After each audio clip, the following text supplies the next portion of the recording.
Mi propio nieto me salvó la vida con una nota discretamente deslizada durante la cena.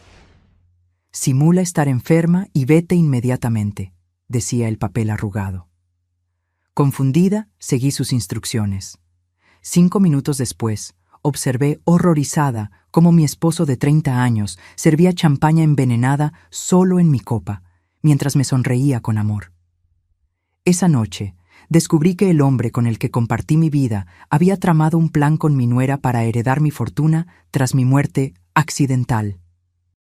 Pero antes de que siga contando mi historia, asegúrate de ya estar suscrito al canal y escribe en los comentarios: ¿desde qué parte de México estás viendo este video?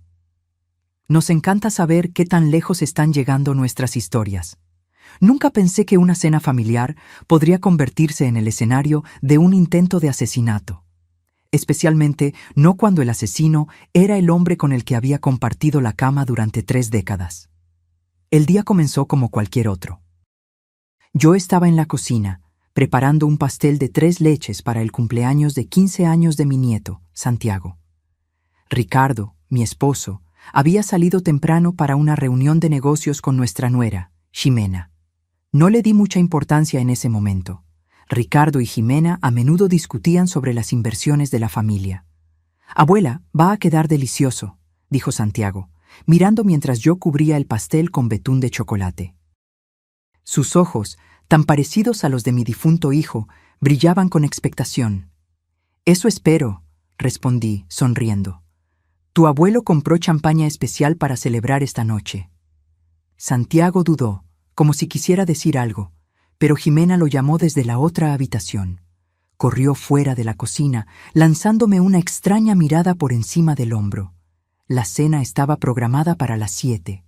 Ricardo había insistido en que fuera un evento sofisticado, a pesar de ser solo para nosotros 4. Pensé que solo estaba tratando de compensar la ausencia de nuestro hijo. «Lucrecia, usa ese collar que te di en nuestro aniversario», sugirió Ricardo mientras me arreglaba. «El de diamantes». «¿No crees que es demasiado para una cena en casa, Ricardo?», pregunté. «Es una ocasión especial», insistió, con sus ojos fijos en mí, con una intensidad que encontré extraña. La cena comenzó puntualmente a las 7. La mesa estaba elegantemente puesta, con nuestros mejores platos de porcelana y copas de cristal. Ricardo parecía nervioso, mirando constantemente su reloj. Ximena estaba deslumbrante en un vestido negro que parecía demasiado nuevo para una simple celebración familiar. «Un brindis por Santiago», anunció Ricardo, levantándose para abrir la botella de champaña. 15 años, ya casi un hombrecito. Fue entonces cuando noté a Santiago observándome con una expresión preocupada.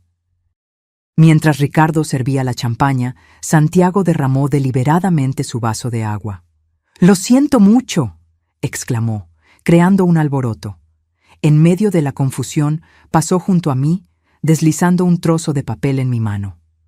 «Voy por más servilletas», dijo Ximena, saliendo rápidamente del comedor. Abrí la nota discretamente bajo la mesa. «Simula estar enferma y vete inmediatamente». Mi corazón se aceleró. ¿Por qué Santiago me enviaría un mensaje así? Lo miré y él asintió levemente, sus ojos suplicando que confiara en él. «Ricardo», dije tocándome la frente, «no me siento bien. Creo que necesito acostarme». «Pero querida, acabamos de empezar», protestó, con una extraña nota de urgencia en su voz. «Al menos toma un sorbo de champaña primero, para celebrar». «Quizás la abuela necesita una pastilla», sugirió Santiago levantándose. «La acompaño a su cuarto». «¡No!», Ricardo casi gritó, sorprendiéndonos a todos. Se recompuso rápidamente. «Quiero decir, Ximena puede hacerlo. Quiero hablar contigo sobre tu regalo, Santiago». Ximena regresó en ese momento. «¿Qué está pasando?» «Lucrecia no se siente bien», dijo Ricardo, empujando mi copa hacia mí. «Solo un sorbo antes de irte, cariño, por la celebración». Noté algo en sus ojos. ¿Ansiedad? ¿Impaciencia? Miré la copa y me di cuenta de que solo la mía tenía un residuo extraño en el fondo. «La verdad, creo que mejor me voy a recostar», respondí apartando la silla. «Santiago, ¿me acompañas?», estoy un poco mareada. Ricardo se levantó abruptamente. Yo acompaño a mi esposa, insistió, agarrando mi brazo con la fuerza suficiente para dejar marca. Nunca lo había visto así. Papá, intervino Jimena, deja que vaya Santiago. Tú y yo necesitamos discutir ese asunto. Una mirada significativa pasó entre ellos, y Ricardo soltó mi brazo a regañadientes. Santiago se puso rápidamente a mi lado y salimos del comedor. Apenas estuvimos fuera del alcance de la voz, Santiago susurró urgentemente. Abuela, no podemos quedarnos, tenemos que salir ahora. Santiago, ¿qué está pasando? Exigí saber, con el corazón latiéndome con fuerza. Escuché a mi papá y al abuelo hablando anoche, dijo, con la voz temblándole. Ellos le pusieron algo a tu bebida, algo para... No pudo terminar. Mi mundo se vino abajo. ¿Mi esposo, el hombre con el que había construido una vida, estaba tratando de envenenarme? Era absurdo, imposible. Pero luego recordé la insistencia de Ricardo para que usara joyas caras, su nerviosismo, la forma en que prácticamente intentó obligarme a beber la champaña. ¿Estás seguro?, pregunté, deseando desesperadamente que fuera un malentendido. Sí, respondió Santiago, con lágrimas en los ojos. No saben que los escuché. Hablaron de tu póliza de seguro, de cómo el dinero resolvería sus problemas financieros. ¿Problemas financieros? Ricardo nunca había mencionado problemas financieros. Siempre habíamos vivido cómodamente con la herencia que recibí de mis padres. Abuela, dijeron que parecería un infarto. Nadie sospecharía. Sentí que mis piernas flaqueaban. Mi propia familia había conspirado para matarme, por dinero. Tenemos que llamar a la policía, dije, tratando de mantener la calma. No podemos usar los teléfonos de la casa, advirtió Santiago. El abuelo podría descubrirlo. Tenemos que salir de aquí primero. Tenía razón. Mi nieto de 15 años estaba pensando con más claridad que yo. Asentí, tratando de controlar el temblor de mis manos. Hay una salida por la parte de atrás, por la lavandería, sugerí. Se darán cuenta de que tardamos, dijo Santiago. Tenemos que ser rápidos. Caminamos silenciosamente hasta mi cuarto, donde agarré mi bolso y un abrigo. Evitamos con cuidado las tablas del piso que crujían, moviéndonos como fantasmas en nuestra propia casa en Guadalajara. Mientras bajábamos por la escalera de servicio, escuché la voz de Ricardo llamando mi nombre. Había una nota de impaciencia, tal vez incluso rabia, en su voz. Eso confirmó mis sospechas de una manera que las palabras no podían. Escapamos por la puerta de la lavandería hacia la noche fría, sin saber a dónde ir o qué pasaría después. Solo sabíamos que no podíamos quedarnos. Esa noche, mientras caminábamos a toda prisa por la calle, una cosa quedó clara. Mi vida, tal como la conocía, había terminado. Mi esposo no solo había traicionado mi confianza, sino que había intentado quitarme la vida. Y si no hubiera sido por el coraje y el amor de mi nieto, lo habría logrado. Caminamos durante casi una hora antes de encontrar un pequeño hotel de carretera cerca de Zapopan, donde pudimos pasar la noche. Usé efectivo en lugar de tarjeta de crédito, un instinto que luego descubrí fue crucial. No quería dejar rastros que Ricardo pudiera seguir. «Abuela, ¿qué vamos a hacer ahora?», preguntó Santiago, sentado en el borde de la cama del hotel, luciendo mucho más joven que sus 15 años. «Primero, tenemos que entender exactamente qué está pasando», respondí, tratando de sonar más segura de lo que me sentía.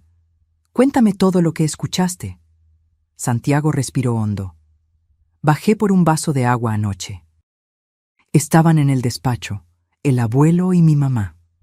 La puerta estaba entreabierta y escuché al abuelo decir que todo estaba listo para hoy, que el veneno era indetectable y parecería natural. Mi estómago se revolvió. Escuchar las palabras en voz alta lo hacía todo tan real, tan brutal. Mi mamá preguntó por el testamento, si todo estaba en orden. Continuó Santiago, su voz temblando. El abuelo dijo que sí, que habías firmado esos papeles hace unas semanas sin leerlos bien. ¿Papeles? Hice un esfuerzo por recordar. Ricardo me había pedido que firmara algunos documentos relacionados con inversiones. Dijo que era urgente y que no había tiempo para que los revisara por completo. Confié en él, como siempre lo hice. Y luego, continuó Santiago, el abuelo dijo que con el seguro de vida y la herencia estarían libres de deudas y nadie sospecharía. ¿Qué deudas?, pregunté, más para mí misma que para Santiago. No sé detalles, pero parecía grave. Mi mamá estaba muy nerviosa, hablando de acreedores y plazos. Intenté procesarlo todo. ¿Ricardo y Jimena estaban en problemas financieros? ¿Por qué Ricardo nunca me lo había dicho? Habíamos sido pareja durante 30 años. Pensé que lo compartíamos todo. Hay más, dijo Santiago dudando. Ellos hablaron de haberlo intentado antes. Me congelé. ¿Cómo que intentado antes? El abuelo dijo que la última vez no comiste suficiente pastel para que hiciera efecto, que necesitaban algo más fuerte esta vez. El pastel. Hace 3 meses me enfermé gravemente después de una cena familiar. Los médicos lo diagnosticaron como intoxicación alimentaria.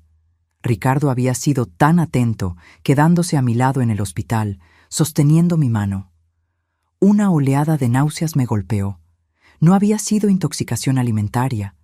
Había sido mi esposo intentando matarme. Santiago, dije, agarrando sus manos, estás en peligro por haberme ayudado. Se darán cuenta de que sabías. El miedo cruzó sus ojos. No había pensado en eso. Tenemos que llamar a la policía, decidí, buscando el teléfono del hotel. Espera, me detuvo Santiago. ¿Y si no nos creen? No tenemos pruebas. Será nuestra palabra contra la de ellos. Tenía razón. ¿Qué diríamos? ¿Que mi respetable esposo, un pilar de la comunidad, estaba tratando de envenenarme? Sin evidencia, sonaríamos locos. Quizás deberíamos obtener pruebas primero, sugirió Santiago. Algo concreto que podamos mostrar a la policía. ¿Cómo qué? No sé. ¿Quizás documentos? ¿Sobre las deudas o el seguro? Pensé por un momento. El despacho de Ricardo. Él guarda todos los documentos importantes allí. Si pudiéramos volver cuando no estén en casa. Pero nos estarán buscando, argumentó Santiago. Sí, pero no saben que desconfiamos de ellos. Podrían pensar que solo me fui porque me sentía mal. Decidí llamar a casa para establecer nuestra coartada. Respiré hondo y marqué el número. Ricardo contestó al primer timbre. ¿Lucrecia? ¿Dónde estás? Forcé mi voz para que sonara débil y enferma. Ricardo, lamento haberme ido así. Me sentía tan mal que le pedí a Santiago que me llevara al hospital. ¿Hospital? Sonó genuinamente sorprendido. ¿Por qué no me llamaste? Yo te habría llevado. La facilidad con la que fingía preocupación me revolvió el estómago. Fue muy rápido. Estoy mejor ahora, pero los médicos quieren tenerme en observación durante la noche. Santiago está conmigo. ¿Qué hospital? Voy para allá ahora mismo. No es necesario, respondí rápidamente. Ya es tarde y no permiten más visitas. Volveremos mañana por la mañana. Hubo una pausa. ¿Estaría sospechando? Bueno, si estás segura, respondió finalmente. Descansa bien. Te quiero. Las palabras que antes me calentaban ahora sonaban como una sentencia de muerte. Yo también te quiero, respondí mecánicamente, colgando. Santiago me miró con admiración. Eso fue increíble, abuela. Te creyó por completo. No sentía ningún orgullo por ser buena mintiéndole a mi esposo.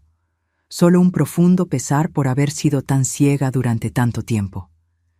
Vamos a descansar un poco, sugerí. Mañana tenemos que planear nuestro siguiente paso. Pero mientras Santiago se dormía, yo me quedé despierta, repasando mentalmente los últimos meses. ¿Cuántas señales perdí? ¿Cuántas intoxicaciones alimentarias fueron en realidad intentos contra mi vida? Y, lo más doloroso, ¿cuándo exactamente el hombre que amaba decidió que yo valía más muerta que viva? La tristeza fue dando paso lentamente a la rabia. No solo por mí, sino por Santiago. Perdió a su padre, mi querido hijo, hace apenas 3 años, y ahora descubrió que su abuelo y su madre son asesinos en potencia. Me juré a mí misma que no dejaría que se salieran con la suya. No solo por lo que intentaron hacerme, sino por lo que le hicieron a Santiago. Le robaron su inocencia, su confianza en el mundo, y ellos pagarían por eso. Me despertó el sonido de mi celular. Era Jimena. ¿Lucrecia? Ricardo dijo que estás en el hospital. ¿Por qué no me avisaste? Su voz desbordaba preocupación, pero ahora podía escuchar la falsedad detrás de ella. Fue todo muy repentino, respondí, manteniendo mi voz débil. No quise molestar. ¿Qué hospital? Voy a buscarlos ahora. Una alarma sonó en mi mente. Estaban tratando de localizarnos. No es necesario, respondí. Ya nos vamos. De hecho, los médicos me acaban de dar de alta. Vamos a desayunar y luego volvemos a casa. Oh, pareció decepcionada. Bueno, si estás segura. Absolutamente. Te veo en casa en un par de horas. Colgué y me giré hacia Santiago, que se había despertado con la conversación. Se están poniendo nerviosos, observé. Necesitamos actuar rápido. Después de un desayuno rápido en el pequeño restaurante anexo al hotel, planeamos nuestra estrategia. Volveríamos a casa como si nada hubiera pasado. Yo fingiría que me estaba recuperando de un malestar pasajero, mientras Santiago encontraría la manera de revisar el despacho de Ricardo. Va a ser peligroso, advertí. Si sospechan... Tenemos que arriesgarnos, abuela, respondió Santiago con una determinación que me enorgulleció y preocupó al mismo tiempo. No podemos simplemente huir para siempre. Tenía razón. Necesitábamos pruebas concretas antes de ir a la policía. Llegamos a casa alrededor de las 10 de la mañana, en nuestra colonia en Guadalajara. Ricardo estaba en la sala, fingiendo leer el periódico, pero la tensión en sus hombros lo delataba. Lucrecia se levantó, viniendo hacia mí con los brazos abiertos. Estaba tan preocupado. Me obligué a aceptar su abrazo, luchando contra el impulso de alejarme. Su toque, antes reconfortante, ahora me causaba repulsión. Estoy bien, respondí, solo agotada. Creo que voy a descansar un rato. Claro, claro, accedió rápidamente. ¿Quieres que te traiga algo? ¿Té? ¿Caldo? No, gracias, respondí, tratando de no pensar en lo que podría poner en la comida. Solo necesito dormir. Jimena apareció en la puerta, con el rostro como una máscara perfecta de preocupación. Lucrecia, qué susto nos diste. ¿Qué te dijeron los médicos? Solo estrés y deshidratación, mentí. Nada grave. Gracias a Dios, suspiró, llevándose la mano al corazón de manera teatral. Santiago, ven a ayudarme en la cocina. La abuela necesita descansar. Santiago me lanzó una mirada preocupada antes de seguir a regañadientes a su madre. En mi cuarto, cerré la puerta con llave, algo que nunca había hecho, y me senté en el borde de la cama, temblando. ¿Cómo podría dormir sabiendo que había gente bajo el mismo techo que quería verme muerta? Después de aproximadamente 1 hora, escuché un suave golpe en la puerta. ¿Abuela? La voz de Santiago era solo un susurro. ¿Puedo pasar? Rápidamente abrí la puerta, dejándolo entrar antes de cerrarla de nuevo. Salieron, informó. El abuelo dijo que tenía una reunión urgente, y mi mamá se fue con él. Dijeron que vuelven en un par de horas. Era nuestra oportunidad. Vamos al despacho, decidí. El despacho de Ricardo siempre fue su santuario. En los 30 años de nuestro matrimonio, rara vez entré allí sin ser invitada. Ahora, violaba ese espacio no como esposa, sino como detective de mi propia casi muerte. La puerta estaba cerrada con llave, como era de esperar. ¿Y ahora?, preguntó Santiago. Recordé algo. Ricardo siempre guarda una llave de repuesto. Busqué sobre el marco de la puerta, y de hecho, allí estaba una pequeña llave. El despacho estaba impecablemente organizado, como siempre. Estantes repletos de libros, el antiguo escritorio de caoba que perteneció a su padre, la computadora de último modelo que le compré para su cumpleaños el año pasado. ¿Por dónde empezamos?, preguntó Santiago. Documentos financieros, respondí, dirigiéndome al archivador junto al escritorio. Busca cualquier cosa relacionada con seguro de vida, testamento o deudas. Mientras Santiago revisaba los cajones del escritorio, yo comencé a examinar las carpetas en el archivador. La mayoría contenía documentos mundanos, facturas pagadas, contratos de servicios domésticos, garantías de electrodomésticos. Luego, encontré una carpeta etiquetada con mi nombre. Dentro había una póliza de seguro de vida a mi nombre, con Ricardo como único beneficiario. La suma me impactó: 5 millones de pesos. No tenía idea de que estaba asegurada por tanto. «Santiago, mira esto», le llamé, mostrándole el documento. Él examinó los papeles. La fecha: esto se hizo hace solo 3 meses. Justo cuando empecé a tener esos episodios de intoxicación alimentaria. Continuando la búsqueda, encontré otra carpeta, esta vez sin etiqueta.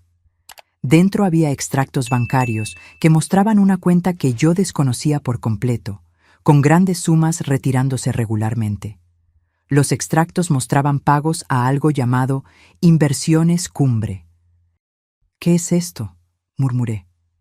«Abuela, mira», llamó Santiago desde el escritorio. Había encendido la computadora de Ricardo y estaba revisando correos electrónicos.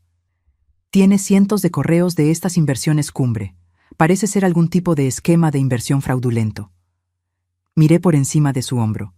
Los correos revelaban una historia alarmante. Ricardo había invertido fuertemente en un esquema de alto riesgo que prometía retornos astronómicos. Pero las inversiones fracasaron y perdió todo, incluyendo dinero prestado de agiotistas. Está arruinado, me di cuenta, sintiendo una mezcla de shock y traición. Y nunca me dijo nada. «Hay más», dijo Santiago, haciendo clic en otra carpeta de correo. Correos electrónicos entre el abuelo y mi mamá. Los correos eran explícitos. Ricardo y Jimena habían estado planeando mi muerte durante meses. Discutían métodos, momentos, cómo hacer que pareciera natural. Y lo más perturbador, mencionaban intentos anteriores que fallaron. 3 veces, susurré, sintiéndome enferma. Intentaron matarme 3 veces antes de anoche. Santiago estaba pálido. «Abuela, mi mamá escribió que estaba investigando venenos indetectables». El dolor de ver esas palabras, de saber que mi propia nuera investigaba formas de matarme, era casi físico. Pero no había tiempo para absorber completamente el golpe.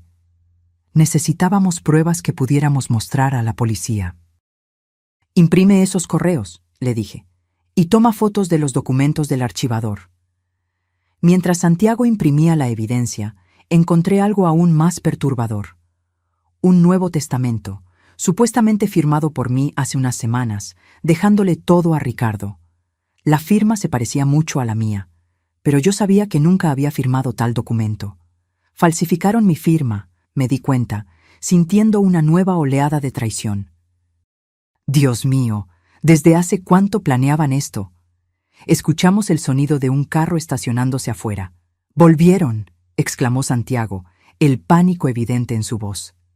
Rápidamente recogimos toda la evidencia que habíamos reunido, apagamos la computadora y pusimos todo de nuevo en su lugar. Salimos del despacho, cerramos la puerta con llave y devolvimos la llave a su escondite. Apenas tuvimos tiempo de llegar a mi cuarto antes de escuchar la puerta principal abrirse. «¿Lucrecia?», llamó Ricardo. «¿Estás despierta?».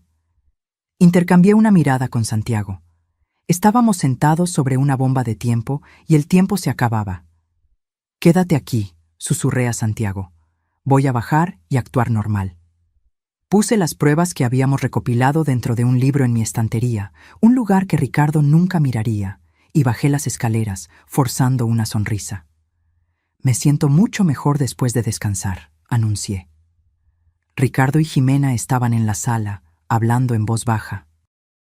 Cuando me vieron, ambos sonrieron, sonrisas que ahora me daba cuenta eran tan falsas como sus preocupaciones. «Qué bueno, querida», dijo Ricardo acercándose a mí. Estaba pensando, quizás deberíamos reagendar nuestra celebración para esta noche, ya que ayer fue interrumpida. Mi sangre se heló. Quería intentarlo de nuevo, tan pronto. Quizás sea mejor esperar unos días, sugerí casualmente. Todavía estoy un poco débil. Tonterías, insistió Ricardo, poniendo su brazo alrededor de mis hombros. Su toque, antes reconfortante, ahora parecía el abrazo de una serpiente. Una buena cena y un poco de champaña te animarán. Ximena asintió vigorosamente. Estoy de acuerdo con Ricardo. Además, Santiago se quedó tan decepcionado ayer. Estaban usando mi amor por mi nieto en mi contra. La crueldad de aquello me golpeó como una bofetada. Hablando de Santiago, continuó Ricardo, ¿dónde está el chico? Descansando, respondí rápidamente. Se quedó despierto toda la noche conmigo en el hospital. Voy a llamarlo, ofreció Ximena levantándose. No, exclamé, quizás con demasiada fuerza. Ambos me miraron sorprendidos. Quiero decir, déjalo dormir, está agotado. Ximena y Ricardo intercambiaron una mirada que no pude descifrar. De hecho, continué, tratando de sonar casual, estaba pensando en ir a la farmacia por unas vitaminas. El doctor me las recomendó. Yo puedo ir por ti, ofreció Ricardo inmediatamente. No, no, necesito tomar aire. Me hará bien caminar un poco. Entonces te acompaño, insistió. Se estaba volviendo difícil encontrar excusas. Ricardo, de verdad prefiero ir sola. Necesito poner mis pensamientos en orden. Pero querida, acabas de salir del hospital. No deberías andar por ahí sola. La preocupación en su voz sonaría genuina para cualquiera que no supiera la verdad. Para mí, sonaba como la desesperación de un hombre tratando de mantener a su presa bajo control. Estaré bien, insistí levantándome. No tardo. Antes de que pudiera protestar más, subí las escaleras para tomar mi bolso. Santiago me esperaba ansiosamente en el pasillo. ¿Qué está pasando?, susurró. Quieren intentarlo de nuevo esta noche, le expliqué rápidamente. Voy a la delegación ahora mismo con nuestras pruebas. Quédate aquí y actúa normal. Volveré con la policía. El miedo cruzó sus ojos. Es peligroso dejarte solo con ellos. Estarás más seguro si pareces que no sabes nada, argumenté. Solo evita comer o beber cualquier cosa que te ofrezcan. Agarré las pruebas escondidas en el libro y las puse en mi bolso. Cuando bajé de nuevo, Ricardo me esperaba en la puerta. ¿Estás segura de que no quieres compañía?, preguntó, bloqueando sutilmente la salida. Absolutamente, respondí, manteniendo la voz firme. Vuelvo en 1 hora, a más tardar. A regañadientes se hizo a un lado y finalmente salí a la calle, sintiendo su mirada en mi espalda mientras me alejaba. En lugar de ir a la farmacia, caminé rápidamente hacia la delegación de policía más cercana, a unos 20 minutos de casa, en el área de Tlaquepaque. Mi mente iba a 1000, tratando de organizar cómo explicaría todo. ¿Quién creería que mi esposo dedicado de 30 años estaba tratando de matarme? ¿Que mi nuera estaba ayudando? Sonaba como la trama de un thriller barato. Estaba tan absorta en estos pensamientos que no noté el coche que se acercaba por detrás hasta que se detuvo a mi lado. El vidrio bajó, revelando el rostro de Ximena. «¡Lucrecia, qué casualidad!», exclamó, su sonrisa sin alcanzar sus ojos. Iba al mercado. «¿Quieres un aventón?». Mi corazón se aceleró. ¿Me estaba siguiendo? «No, gracias», respondí, siguiendo mi camino. Como dije, necesito el ejercicio. Insisto, dijo, su tono endureciéndose ligeramente. De hecho, Ricardo me pidió que me asegurara de que llegaras bien a la farmacia. ¿Está preocupado? Claro que lo estaba, preocupado de que pudiera ir a la policía en lugar de a la farmacia. Ximena, de verdad prefiero caminar. Ella estacionó el coche y salió, caminando hacia mí. ¿Qué estás escondiendo, Lucrecia? La pretensión había desaparecido. Sus ojos estaban fríos, calculadores. Recordé los correos electrónicos, cómo investigó meticulosamente venenos para matarme. No sé de qué me hablas, respondí, dando un paso hacia atrás. Creo que sí sabes. Dio un paso adelante. Santiago te dijo algo, ¿verdad? El miedo me apretó la garganta. ¿Santiago? ¿Decirme qué? No te hagas la tonta, siseó. Nunca has salido a caminar sola en toda tu vida. Ricardo siempre te acompaña a todo. Entonces, ¿por qué ahora? ¿Por qué hoy? Estábamos en medio de la calle, la gente pasaba, pero nadie notaba la tensión entre nosotras. Jimena, estás imaginando cosas, dije, tratando de mantener la calma. Solo quiero unas vitaminas. Déjame ver tu bolso, exigió extendiendo la mano. ¿Qué? No. Agarró mi brazo con sorprendente fuerza. ¿Qué tienes ahí? ¿Qué sabes? Tiré de mi brazo, liberándome de su agarre. ¡No me toques! ¿Estás loca? Estuviste en el despacho de Ricardo, me acusó. Vimos las impresiones recientes en la impresora. Mi corazón se aceleró. Lo sabían. Sabían que habíamos descubierto su plan. Me voy a casa ahora, declaré, tratando de mantener mi voz firme. No, no vas. Jimena bloqueó mi camino. Vas a subir al coche y vamos a hablar de esto. El pánico subió por mi garganta. Entrar en ese coche sería como firmar mi propia sentencia de muerte. Jimena, dije lentamente, hay gente alrededor. ¿De verdad quieres armar un escándalo aquí? Ella miró a su alrededor, dándose cuenta de los transeúntes que comenzaban a observarnos con curiosidad. Vamos a resolver esto en familia, dijo, forzando una sonrisa a la gente que pasaba. Como adultos civilizados. Estoy de acuerdo, respondí, aprovechando la oportunidad. Voy a volver a casa ahora y hablamos todos juntos. Comencé a caminar de regreso, rezando para que no me detuviera de nuevo. Mi mente corría. No podía ir a la delegación ahora. Jimena me seguiría. Necesitaba un nuevo plan. Voy contigo, anunció, caminando a mi lado, su brazo firmemente entrelazado con el mío como si fuéramos mejores amigas. Durante todo el camino de regreso, Jimena mantuvo una conversación casual, como si nada hubiera pasado. Era surrealista. Momentos antes prácticamente me amenazaba, y ahora hablaba del clima y de recetas de pastel. Cuando llegamos a casa, Ricardo esperaba ansiosamente en la puerta.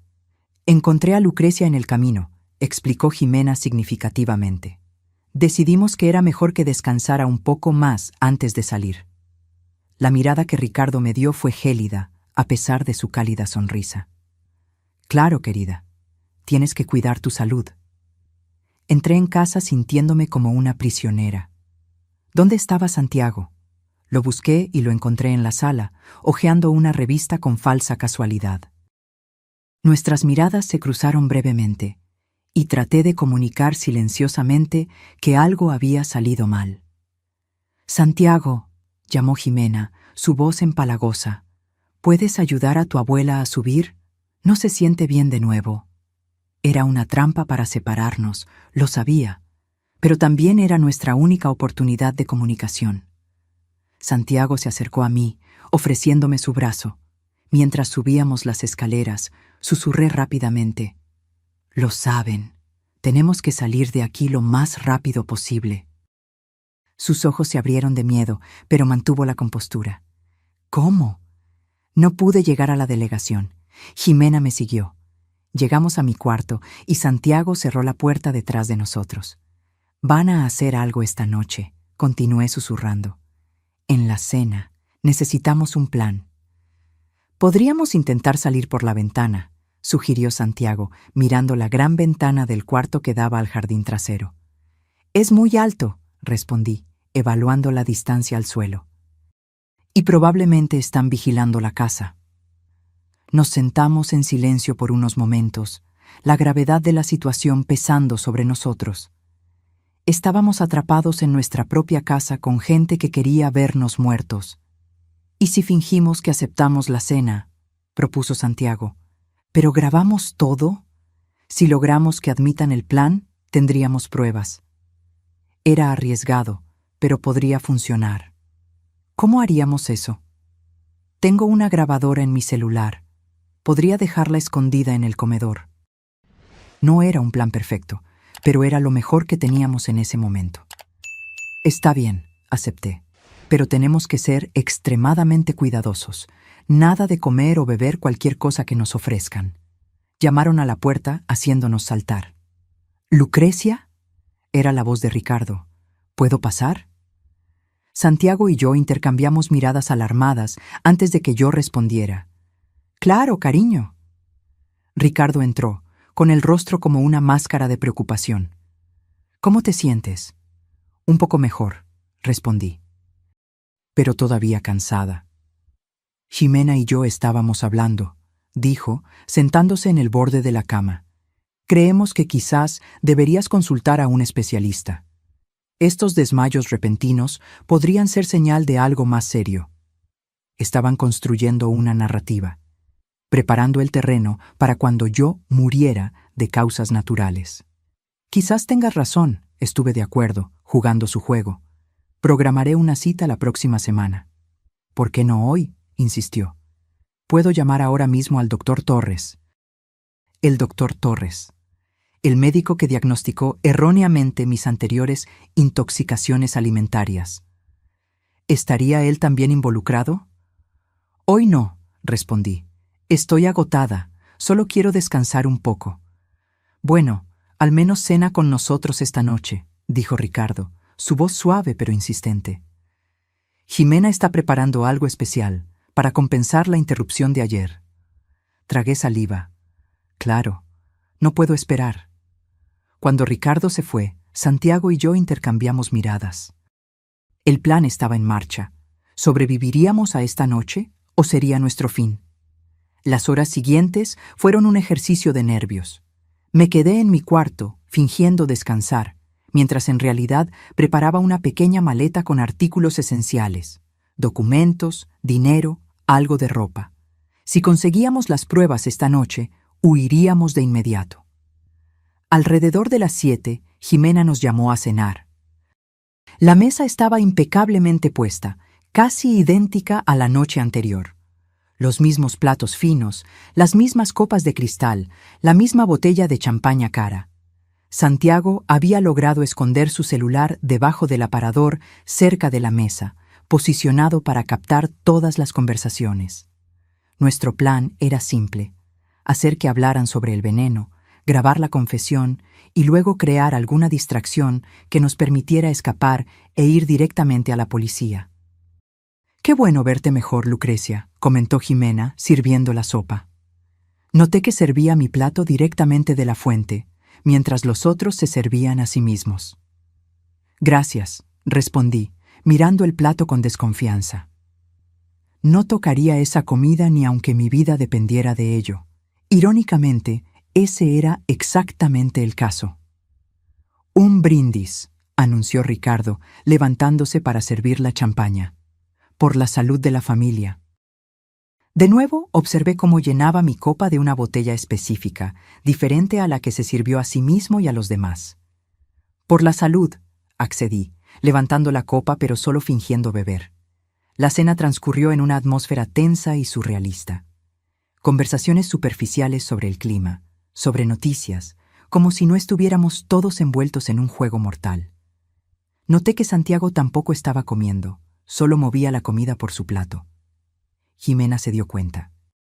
«Santiago, ¿no tienes hambre?», preguntó, su voz falsamente dulce. «Solo un poco indispuesto», respondió. «Como tu abuela», observó Ricardo, lanzándome una mirada significativa. «Quizás sea algo genético». La insinuación me dio escalofríos. Estaban construyendo una historia de problemas de salud hereditarios. «De hecho», dije, decidiendo arriesgarme, «estuve pensando en mi testamento recientemente». Ricardo casi se atraganta con su vino. «¿Tu testamento? ¿Por qué?» «Bueno, con estos problemas de salud repentinos, pensé que era prudente revisar mis asuntos». Ximena y Ricardo intercambiaron una mirada rápida. «No seas mórbida, querida», dijo Ricardo, forzando una risa. «Vivirás muchos años más». «¿Quién sabe?», repliqué. «La vida es impredecible. Las personas sanas mueren repentinamente todos los días». «¿Qué estás insinuando, Lucrecia?», preguntó Ximena, su voz aguda. Era hora de provocarlos, de hacer que revelaran sus intenciones. Solo que deberíamos estar preparados para cualquier eventualidad, respondí casualmente. Por ejemplo, si algo me pasara, digamos, esta noche, ¿quién heredaría mis bienes? El silencio que siguió fue ensordecedor. ¿Por qué preguntarías algo así? Ricardo finalmente rompió el silencio, con la voz tensa. Curiosidad, respondí, manteniendo mi tono casual mientras mi corazón latía frenéticamente. Después de todo, hay mucho en juego, ¿no es así? Mi herencia, el seguro de vida. Jimena dejó caer el tenedor, el metal tintineando ruidosamente contra la porcelana. ¿Seguro de vida?, repitió Ricardo, sus ojos entrecerrándose. ¿De qué estás hablando exactamente, Lucrecia? Oh, ya sabes, continué, jugando con fuego. La póliza de 5 millones de pesos que hiciste a mi nombre hace 3 meses. Esa de la que supuestamente no sé nada. El rostro de Ricardo palideció visiblemente. Jimena agarró su copa de vino, bebiendo un trago largo. ¿Cómo? Comenzó Ricardo. Luego se detuvo, recomponiéndose. Querida, creo que estás confundida. Debe ser efecto de los medicamentos del hospital. No estoy confundida, Ricardo, respondí, con mi voz firme. Así como no estoy confundida sobre Inversiones Cumbre, o sobre las deudas que me escondiste, o sobre las 3 veces anteriores que intentaste envenenarme. Santiago observaba la escena con los ojos muy abiertos, claramente nervioso por mi enfoque directo, pero yo necesitaba que confesaran. Necesitaba pruebas concretas grabadas. Ricardo se levantó abruptamente, su silla raspando ruidosamente contra el suelo. Basta. Claramente no estás bien. Te llevaremos de vuelta al hospital. ¿Para qué? ¿Para darme más medicamentos que en realidad son veneno? Jimena también se levantó. Lucrecia, estás siendo ridícula. Ricardo es tu esposo desde hace 30 años. ¿Por qué intentaría hacerte daño? Por dinero, Jimena, respondí simplemente. La misma razón por la que aceptaste ayudarlo. 5 millones del seguro, más mi herencia.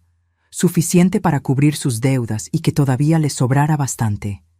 «¡Esto es absurdo!», Ricardo explotó, pero sus ojos revelaban pánico. «No tienes pruebas de nada de eso».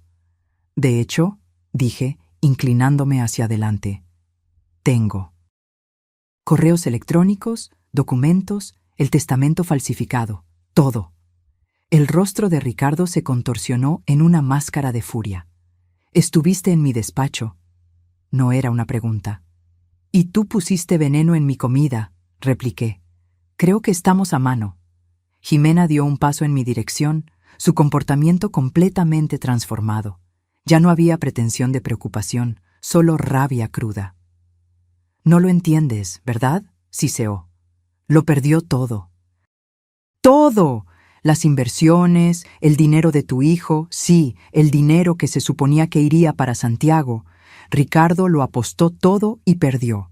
Y ahora los agiotistas lo están buscando. Nos están buscando a nosotros. Jimena. Ricardo intentó silenciarla, pero era demasiado tarde. «No, Ricardo», continuó histérica. «Ella necesita saber. Necesita entender por qué lo hicimos.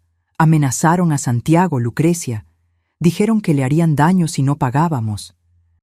¿Qué se suponía que debíamos hacer? «Cualquier cosa excepto intentar matarme», grité, levantándome también. «Los habría ayudado si me lo hubieran pedido». «Nunca lo entenderías», replicó Ricardo amargamente.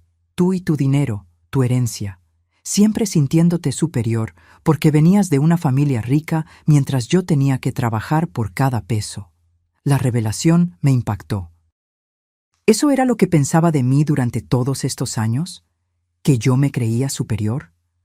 «Te amaba», dije, con mi voz temblándole. «Confiaba en ti con todo lo que tenía». «¿Y ahora vas a denunciarnos?», preguntó Jimena, dando otro paso en mi dirección. «¿Vas a enviar al abuelo de tu nieto a la cárcel? ¿A enviarme a mí a la cárcel, dejando a Santiago solo en el mundo?» Estaba tratando de manipularme, usando mi amor por Santiago como arma. Miré a mi nieto, viendo la angustia en sus ojos mientras presenciaba a su madre admitir haber conspirado para asesinar a su abuela. «No pensaron en Santiago cuando planearon matarme», respondí fríamente. «No lo usen como escudo ahora». Ricardo de repente pareció tranquilo, peligrosamente tranquilo. «No tienes a dónde ir, Lucrecia», dijo, su voz casi gentil. «Piénsalo bien. Si denuncias esto, el escándalo destruirá a nuestra familia. La prensa se alimentará de la historia. Santiago sufrirá». «¿Y cuál es la alternativa?», pregunté. «¿Bebo el veneno voluntariamente? ¿Muero para salvar las apariencias?». «No tiene por qué ser así», respondió Ricardo, sus ojos calculadores. «Podríamos llegar a un acuerdo». «¿Qué clase de acuerdo?». «Transfieres todo a nosotros, legalmente. La casa, las cuentas, todo. Cambias tu testamento. Nos das poder notarial. A cambio, nosotros te dejamos ir». Casi me río de lo absurdo de la propuesta. «¿Y se supone que debo confiar en ustedes, después de todo esto?». «Es tu mejor opción», insistió Jimena. «La única que mantiene a esta familia intacta». Santiago finalmente habló, su voz temblando. «Esto no es una familia, es una pesadilla». Jimena se giró hacia él, sorprendida, como si hubiera olvidado que estaba allí. «Santiago, cariño, tú no entiendes». «Entiendo perfectamente», la interrumpió levantándose. «Tú y el abuelo intentaron matar a la abuela, por dinero. Y ahora están tratando de manipularla para que les entregue todo. Esto no es una familia, es un esquema criminal». El orgullo que sentí por él en ese momento fue inmenso.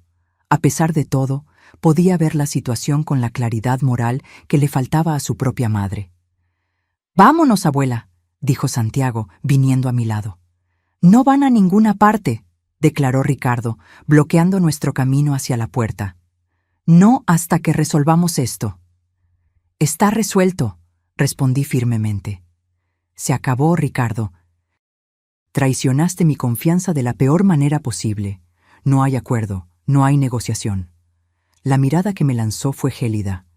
«Entonces no me dejas opción». Metió la mano en su bolsillo y sacó un pequeño frasco. «¿Sabes qué es esto? Es suficiente para matarlos a ambos instantáneamente, sin sufrimiento, rápido e indoloro». Mi sangre se heló. «No harías eso». «¿No?». Su sonrisa era terrible de ver. «¿Qué tengo que perder ahora? Ya lo descubriste todo. Si no puedo tener el dinero, al menos puedo evitar la cárcel». Jimena parecía alarmada. «Ricardo, esto no era parte del plan». «El plan cambió», respondió él sin quitarme los ojos de encima. «Si no puedo tener el dinero, nadie lo tendrá». Todo fue muy rápido después de eso. Ricardo avanzó hacia nosotros, frasco en mano. Santiago se interpuso, tratando de protegerme. Jimena gritó algo ininteligible. Y luego, la puerta del comedor se abrió de golpe. «¡Policía! ¡Alto ahí!». 3 oficiales uniformados entraron en la habitación, con las armas en alto. Ricardo se congeló, el frasco todavía en su mano. «Suelte eso ahora mismo», ordenó uno de los policías. Ricardo bajó lentamente el frasco, su rostro una máscara de derrota y furia. «¡Al suelo, los dos!», comandó otro policía, señalando a Ricardo y Jimena. Mientras eran esposados, un tercer oficial se acercó a nosotros. «Señora Lucrecia, soy el comandante López. Recibimos su llamada de emergencia». Miré confundida a Santiago, que sonrió nerviosamente. «Llamé a la policía cuando estabas en el cuarto», explicó. «Usando el teléfono fijo de la casa, dije que era una emergencia, que mi abuelo estaba amenazando con matar a mi abuela». La oleada de alivio que me invadió fue abrumadora. Mientras yo preparaba nuestra huida, Santiago había tomado la iniciativa de llamar a la ayuda. «Tenemos grabaciones», agregué rápidamente, señalando el lugar donde estaba escondido el celular de Santiago. «De toda la confesión». El comandante asintió. «Eso será muy útil. Necesitaremos que ambos vengan a la delegación para prestar declaración». Mientras Ricardo y Jimena eran sacados, Ricardo se giró hacia mí por última vez. Esto no ha terminado, Lucrecia, amenazó. De una forma u otra, voy a hacerte pagar. El comandante lo empujó hacia adelante. Guarde sus amenazas para el juez, señor. Observé a mi esposo, el hombre que juró amarme y protegerme, siendo llevado bajo custodia por intentar asesinarme. La sensación era surrealista, como si le estuviera sucediendo a otra persona. Santiago tomó mi mano, apretándola en solidaridad. «Se acabó, abuela», dijo suavemente. «Estamos a salvo ahora». Pero mientras salíamos de la casa que por tanto tiempo llamé hogar, no pude evitar preguntarme: ¿algún día me sentiría segura de nuevo? Los días siguientes pasaron en un borrón de declaraciones policiales, audiencias preliminares e interminables reuniones con abogados. La historia se filtró a la prensa, como Ricardo había predicho. Empresario intenta envenenar a esposa millonaria en Guadalajara.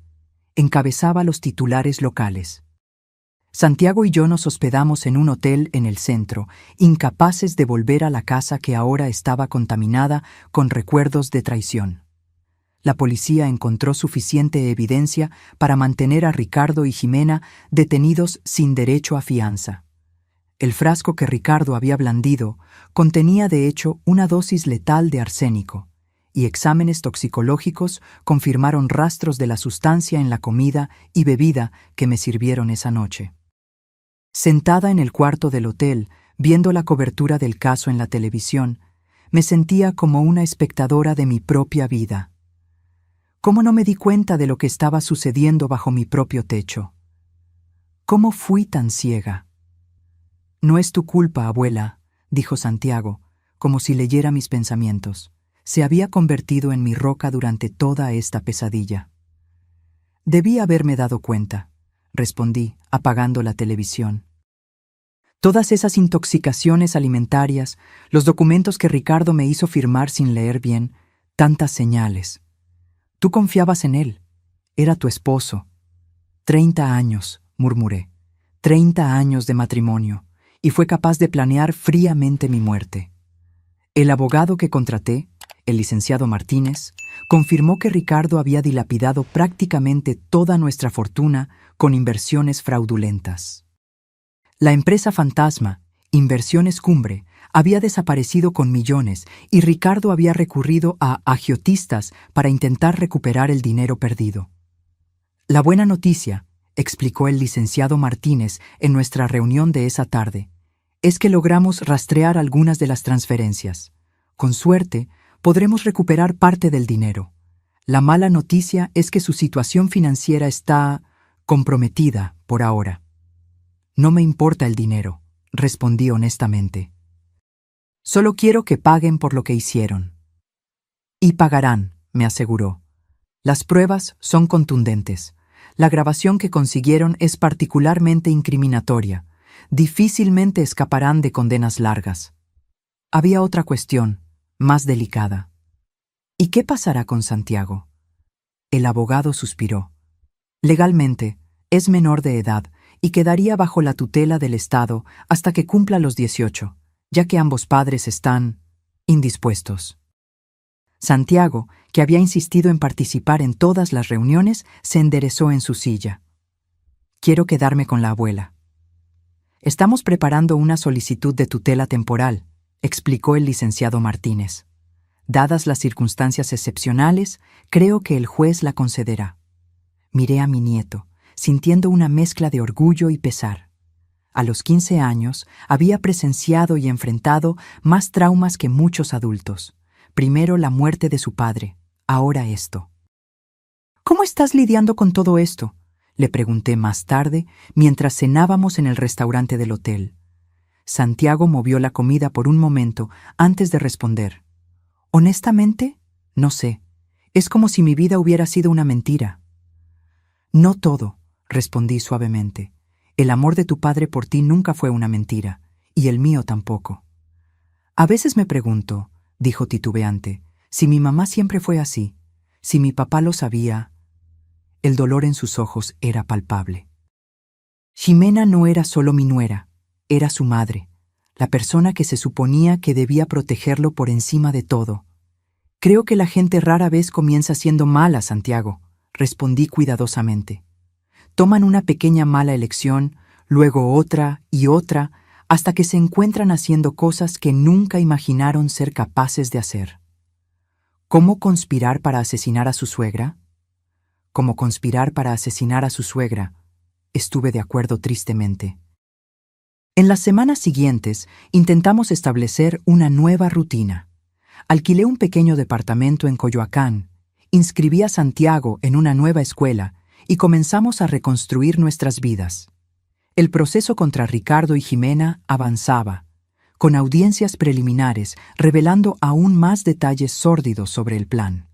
Descubrimos, por ejemplo, que Jimena había investigado extensamente sobre venenos indetectables, usando computadoras públicas en bibliotecas para no dejar rastro. Que Ricardo había consultado a 3 médicos diferentes, incluyendo al doctor Torres, para establecer un historial de problemas cardíacos que jamás tuve. Que habían ensayado diferentes versiones de encontrar mi cuerpo y cómo reaccionarían. La frialdad calculadora de todo me revolvía el estómago. Una tarde recibí una llamada inesperada. Era el abogado de Ricardo. «Señora Lucrecia, a mi cliente le gustaría hablar con usted, en privado». «¿Por qué?», pregunté sorprendida. «No tengo nada que decirle. Afirma tener información sobre el dinero desaparecido, información que solo compartirá personalmente con usted». Consulté con el licenciado Martínez, quien aconsejó cautela. Podría ser una trampa, o podría ser genuino. Quizás está tratando de negociar una sentencia más leve a cambio de información. ¿Debo ir? Si decide ir, no vaya sola, y en un lugar público, no en la cárcel. Después de mucho pensarlo, acepté encontrarme con Ricardo, con una condición, que fuera en presencia de mi abogado, en su oficina. Ricardo aceptó. El día acordado, llegué temprano a la oficina del licenciado Martínez, con el estómago revuelto. No veía a Ricardo desde esa noche fatídica y no sabía qué esperar. Cuando fue traído a la sala, esposado y escoltado por 2 policías, casi no lo reconocí. Solo 6 semanas en la cárcel y parecía haber envejecido años. Su rostro estaba demacrado, los ojos hundidos, el cabello canoso despeinado. «Lucrecia», dijo, su voz ronca, «gracias por venir». «No vine por ti», respondí fríamente. «Vine por el dinero que robaste». Asintió lentamente. «Entiendo». «Vayamos al grano, señor Ricardo», intervino el licenciado Martínez. «Usted mencionó tener información sobre los fondos desviados». Ricardo me miró directamente, ignorando al abogado. «No se perdió todo, Lucrecia. Yo reservé una parte. Un seguro, digamos». «¿Cuánto?», pregunté. «Cerca de 2 millones de pesos, en una cuenta en las Islas Caimán». El licenciado Martínez se inclinó hacia adelante. «¿Y usted está dispuesto a devolver ese dinero a cambio de...?» «Un acuerdo», respondió Ricardo. «Reducción de condena». «Eso no depende de la señora Lucrecia», argumentó mi abogado. «Es con el fiscal con quien tiene que negociar». «Pero la palabra de ella tiene peso», insistió Ricardo, todavía mirándome. «Si ella dice que quiere un acuerdo, que perdona». «¿Perdonar?», interrumpí, incrédula. «Intentaste matarme, Ricardo, varias veces. No hay perdón para eso». Bajó la mirada. «Lo sé. Lo que hice fue imperdonable. Entonces, ¿por qué estoy aquí? ¿Qué quieres realmente?» Ricardo dudó. Luego dijo en voz baja, «Quiero ver a Santiago». La audacia del pedido me dejó momentáneamente sin palabras. «De ninguna manera», respondí cuando recuperé la voz. «Perdiste cualquier derecho a ver a Santiago en el momento en que conspiraste con su madre para asesinarme». «Es mi nieto», insistió Ricardo, «la única familia que me queda». «¿Familia?», repetí con desdén. «Tú no sabes el significado de esa palabra. Santiago fue quien me salvó de ti, ¿recuerdas? Vio el monstruo que realmente eres». Ricardo cerró los ojos por un momento, como si absorbiera el golpe. «Te daré la información de la cuenta», dijo finalmente, sin condiciones. Es lo menos que puedo hacer. El licenciado Martínez deslizó un taco de papel hacia él. Ricardo escribió una larga secuencia de números y letras, detalles bancarios que no entendía completamente. Esto debe ser verificado, por supuesto, observó mi abogado, recogiendo el papel. Ricardo asintió. Espero que ayude a reconstruir tu vida, Lucrecia, la tuya y la de Santiago. Estudié su rostro, buscando señales del hombre que creí conocer durante 30 años. ¿Por qué, Ricardo? ¿Por qué no simplemente pediste mi ayuda? Yo te habría dado todo para ayudarte. Pareció genuinamente sorprendido por la pregunta. No sé, orgullo quizás, vergüenza. Y luego, después de que empecé con las mentiras, parecía más fácil seguir mintiendo que confesar. Más fácil intentar matarme que admitir que habías perdido nuestro dinero, concluí amargamente. Nunca pensé que llegaría a este punto, murmuró. Cada paso parecía pequeño en el momento, justificable de alguna manera. Y luego de repente estaba planeando esto. Me levanté, incapaz de continuar esta conversación. Adiós, Ricardo. Espero no volver a verte. Asintió lentamente. Adiós, Lucrecia. Por favor, dile a Santiago que lo siento. Díselo tú mismo, respondí. En tu juicio, cuando testifique en tu contra. Salí de la sala sintiéndome extrañamente vacía.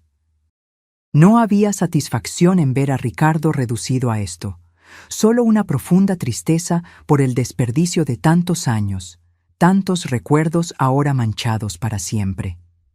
El juicio comenzó 6 meses después. Santiago y yo habíamos establecido una nueva rutina en nuestro pequeño departamento en la Ciudad de México. El dinero que Ricardo reveló fue de hecho recuperado. No 2 millones como afirmó, sino poco más de 1 millón de pesos. Suficiente para proporcionarnos seguridad financiera mientras reorganizábamos nuestras vidas. La sala del tribunal estaba abarrotada el primer día. Reporteros, curiosos e incluso algunos familiares lejanos que aparecieron de repente, quizás esperando algún beneficio financiero de la situación.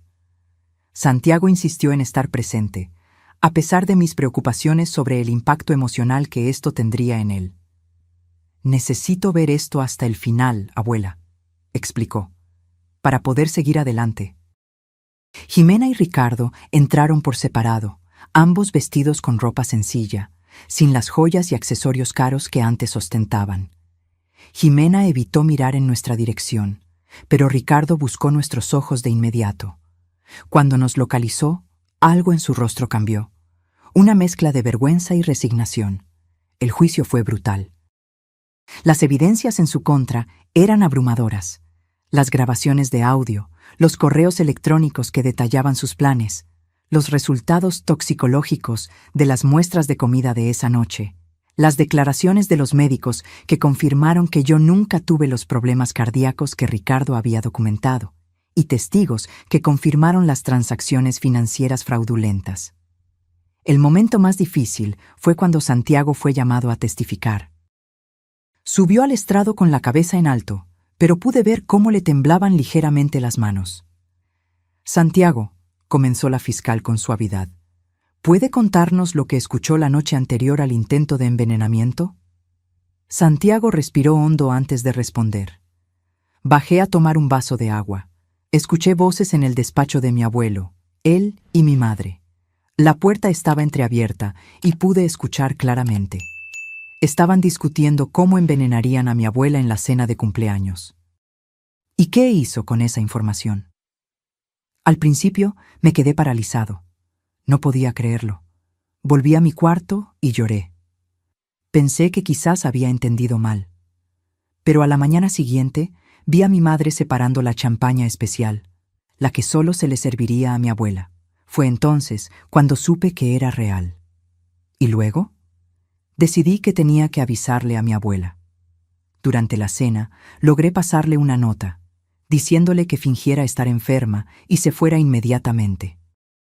Mientras Santiago hablaba, observé a Jimena. Lágrimas silenciosas corrían por su rostro, pero no pude sentir compasión por ella. ¿Qué estaba pasando por su mente? ¿Arrepentimiento genuino o solo pesar por haber sido atrapada? Cuando llegó el turno de la defensa para interrogar a Santiago, el abogado de Jimena intentó un enfoque más agresivo. Santiago, ¿estás seguro de lo que escuchaste? ¿No podría haber sido un malentendido? ¿Quizás estaban hablando de otra cosa? Santiago no vaciló. Estoy absolutamente seguro. Escuché a mi madre preguntar si el veneno era suficiente para matar rápidamente. Escuché a mi abuelo decir que parecería un ataque al corazón. No hay forma de interpretar eso de otra manera. ¿Y su madre? Continuó el abogado. Siempre fue una buena madre para usted, ¿no es así? ¿Amorosa? ¿Atenta? Santiago dudó por primera vez. Sí, lo fue. Por eso fue tan difícil creer lo que escuché. Entonces, ¿es posible que, en su estado emocional después de la muerte de su padre, usted pudo haber... Objeción, interrumpió la fiscal. Está tratando de manipular al testigo. Al lugar, dijo el juez. Abogado, limítese a los hechos. Cuando llegó mi turno de testificar, conté cada detalle. Las extrañas intoxicaciones alimentarias de los meses anteriores, la nota de Santiago, nuestro descubrimiento en el despacho, la confrontación final. Mientras hablaba, mantuve mis ojos fijos al frente, incapaz de mirar a Ricardo o Jimena. Pero luego, el abogado de Ricardo me hizo una pregunta que no esperaba. Señora Lucrecia, durante sus 30 años de matrimonio, ¿alguna vez sospechó que su esposo pudiera estar planeando algo así? La pregunta me tomó por sorpresa. No, respondí honestamente. Nunca. ¿Y fue un buen esposo durante esos 30 años? Pensé por un momento. Yo creía que sí. Entonces, ¿qué cree que cambió? ¿Qué llevó a un hombre aparentemente devoto a cometer un acto tan terrible? Objeción, intervino la fiscal. Pide especulación. Reformularé, dijo el abogado. Señora Lucrecia, ¿su esposo había demostrado alguna vez un comportamiento violento antes? No. ¿Había demostrado alguna vez desprecio por su vida o bienestar? No, hasta hace poco. ¿Y usted está al tanto de las dificultades financieras que enfrentaba? ¿De la presión de los agiotistas? ¿De las amenazas? Sentí un nudo en la garganta. Estoy al tanto ahora. En ese momento no sabía nada.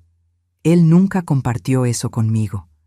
¿Y si lo hubiera compartido, usted lo habría ayudado? Sin duda, respondí sin dudar. Era mi esposo. Lo habríamos enfrentado juntos, como siempre hicimos con todos los demás problemas. El abogado asintió, satisfecho. Estaba tratando de construir un caso de circunstancias atenuantes. Un hombre bueno empujado a actos extremos por desesperación financiera. Pero la fiscal no permitió que esa narrativa prosperara. En su contrainterrogatorio, estableció claramente la premeditación y frialdad del plan. Señora Lucrecia, ¿cuánto tiempo pasó desde el momento en que recibió la nota de su nieto hasta que se dio cuenta de que su bebida estaba envenenada? Minutos, respondí. Quizás 5 como máximo. ¿Y qué habría pasado si su nieto no hubiera escuchado esa conversación? ¿Si no le hubiera avisado? Tragué saliva. Habría bebido la champaña y probablemente habría muerto esa noche. Una muerte planeada meticulosamente por su esposo y su nuera. Una muerte que discutieron, investigaron e intentaron múltiples veces. Sí, 3 semanas de juicio culminaron en los alegatos finales.